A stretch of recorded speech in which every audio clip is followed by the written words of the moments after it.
अभी हम एक सीन करके आए और खूब ढेर सारा रोए। प्लीज और बहुत सारा काम है अंदर। अभी फिर से लाइटिंग हो रही है और इधर ऑपरेट कर रही है। और इधर देख लो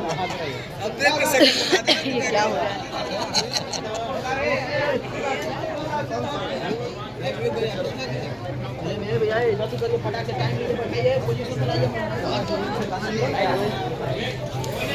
बहुत ही अच्छी फिल्म बन रही है। कौन है आप पानी में कुछ पड़ा है, पानी में कुछ पड़ा है। बुलाइए, क्या हो गया? चलो चलेगी।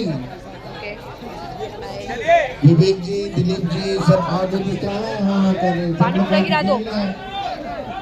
तो मैं फिर से जा रही हूँ रोने में बड़ा मजा आता है। ग्लीसरीन लगाओ, नाक सुखाओ और रोते रहो।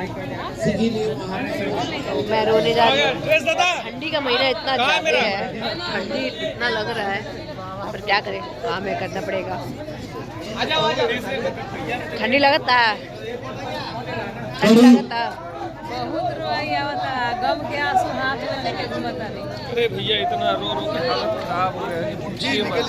अभी उठा के ऐसे लेके जाना पहले उठा गाइस आपको बताते हुए कि सुबह इन्होंने इनको चोट लग गई है, ये देखिए हाथों में। सुन रहे हैं कि नहीं सब कोई?